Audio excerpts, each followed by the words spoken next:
संभल में जो दंगे हुए थे उसमें एफआईआर में नाम जोड़ने घटाने को लेकर बड़ा मामला सामने आया है कि संभल में अनुज चौधरी की संपत्ति की जांच होनी चाहिए। इस तरीके की घटना कोई मुसलमान कर देता, इस तरीके की घटना कोई दलित या पिछड़ा कर देता तो क्या योगी आदित्यनाथ का बुलडोजर उसके घर पे चलता नहीं? बकायदा 3 दिनों तक जो है इंतजार किया गया कि कहानी को दूसरा मोड़ दिया जाए कि आदित्यनाथ क्या बात बोलते हैं। योगी आदित्यनाथ कहते हैं कि वो पहलवान है और पहलवानी की भाषा बोलता है, लोगों को बुरा लगता है। ये देश बात सही कह रहे हैं। ये देश कोई अखाड़ा है? ये इस देश में कोई कुश्ती हो रही है? उत्तर प्रदेश के संभल में एक हिंसा होती है और हिंसा को लेकर के तमाम दावे किए जाते हैं। एक कमेटी का गठन होता है, न्यायिक आयोग का गठन होता है और न्यायिक आयोग की रिपोर्ट आती है, उसमें पुलिस वालों को बरी कर दिया जाता है। लेकिन वहाँ के जज के द्वारा एक फैसला सुनाया जाता है और तत्कालीन सीओ और एसएचओ के ऊपर मुकदमा लिखाने को लेकर के आदेश पारित किया जाता है। लेकिन वहाँ के जो कप्तान हैं उन्होंने मुकदमा लिखने से मना कर दिया। उसी को लेकर के आज कांग्रेस कमेटी ने एक प्रेस कॉन्फ्रेंस की। हमारे साथ बातचीत करने के लिए अनिल यादव जी। अनिल जी, क्या कहेंगे, क्यों मना कर दिया और कप्तान खुद उनको इन्वॉल्व होना पड़ रहा है? देखिए, उत्तर प्रदेश पुलिस जो है वो एक सांप्रदायिक संस्थान के तौर पे तब्दील हो गई है। ये बात मैं बहुत ही जिम्मेदारी के साथ कह रहा हूँ। मैं ये जिम्मेदारी के साथ इसलिए कह रहा हूँ कि जिस अनुज चौधरी को जेल जाने से बचाया जा रहा है वो अनुज चौधरी आखिर कौन है? वो अनुज चौधरी वो आदमी है जो ये बात बोलते हैं बाकायदा वर्दी पहन के कि इस देश में एक साल में 52 जुम्मे होते हैं, दिवाली और होली तो साल में 2 बार होती है।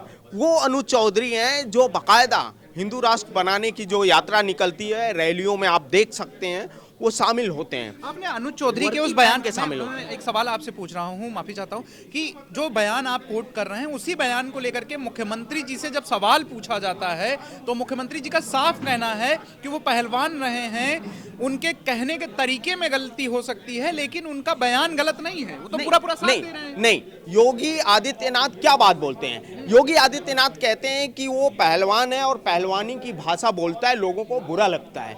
ये देश बात सही कह रहे हैं। ये देश कोई अखाड़ा है? ये इस देश में कोई कुश्ती हो रही है? ये देश संविधान से चलता है, बाबा साहब के संविधान से चलता है। और अगर कोई अधिकारी, कोई भी आदमी अगर बाबा साहब के संविधान को नहीं मानता है तो जाहिर सी बात है कि वो कानून का उल्लंघन कर रहा है और सांप्रदायिक काम कर रहा है। योगी आदित्यनाथ जो है अनुज चौधरी का समर्थन इसलिए कर रहे हैं क्योंकि अनुज चौधरी जो भाषा बोल रहे हैं, योगी आदित्यनाथ वही भाषा बोलकर मुख्यमंत्री बने हैं। मैं आपको बताऊं कि जब मुख्यमंत्री जी से पूछा जाता है तो कहते हैं जो संभल में गलतियां हुई हैं, मुस्लिम तुष्टीकरण किया गया पिछले सरकारों के द्वारा, उसको सुधारने का काम कर रही है भाजपा सरकार। भाजपा सरकार कानून के दायरे में रह के करेगी काम? क्या भाजपा सरकार या पुलिस के पास कोई कानून नहीं है? क्या योगी आदित्यनाथ की सरकार इस बात को मानती है कि पुलिस को संविधान का पालन करने की कोई जरूरत नहीं है? तो ये सारी चीजें अनुज चौधरी, हम तो इस बात को कहते हैं कि संभल में अनुज चौधरी की संपत्ति की जांच होनी चाहिए क्योंकि इस बात बड़ा आरोप लगा रहे हैं।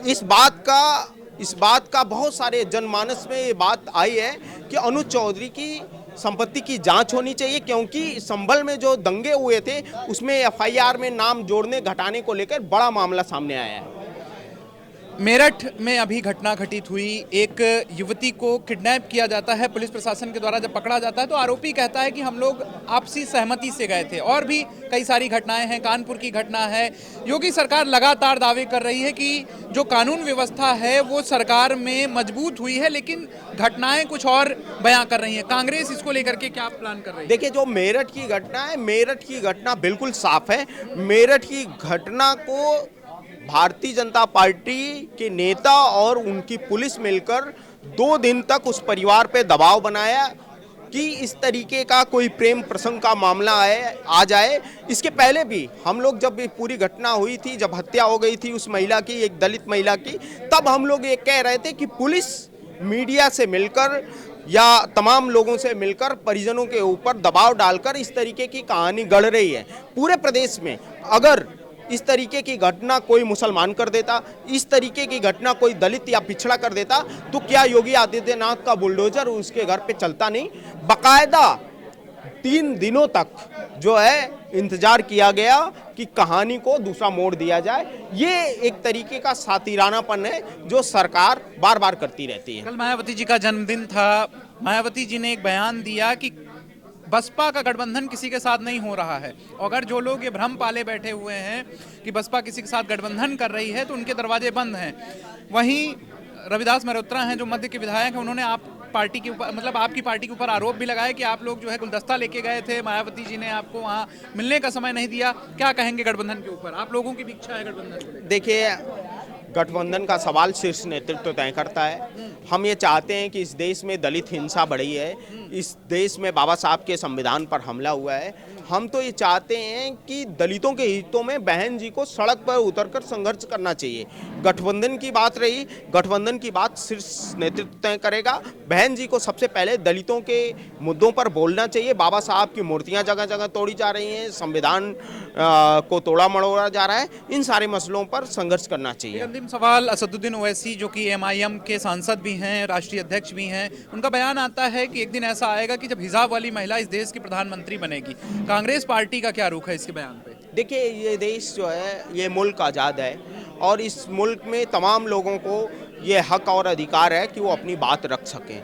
ये असदुद्दीन ओवैसी का पर्सनल मानना हो सकता है कि कोई हिजाब वाली महिला इस देश की प्रधानमंत्री बन जाए। मेरी इच्छा है कि कोई ओबीसी महिला बन जाए, कोई दलित महिला बन जाए, राहुल जी बन जाए। तो सबकी अपनी अपनी महत्वाकांक्षा में तो रोक नहीं है, इसमें कोई रोक नहीं है। बीजेपी की तरफ से विरोध क्यों? ये बात बीजेपी के लोगों को आपसे पूछना चाहिए, क्योंकि बीजेपी के लोग संविधान को नहीं मानते हैं। चलिए, ये थे हमारे साथ बातचीत करने के लिए कांग्रेस, उत्तर प्रदेश कांग्रेस कमेटी के संगठन के महासचिव अनिल यादव जी, जिनका कहना है कि जो संभल में घटना हुई है उसको लेकर के तमाम तरीके के जो कार्रवाई हो रही है उस पर सरकार का जो रुख है वो बिल्कुल ढीला है। सरकार को कड़ी से कड़ी कार्रवाई करनी चाहिए और अनुज चौधरी के ऊपर एफआईआर भी दर्ज होनी चाहिए। वीडियो जर्नलिस्ट सुनील के साथ मैं आलोक दीक्षित, #भारत न्यूज़, लखनऊ।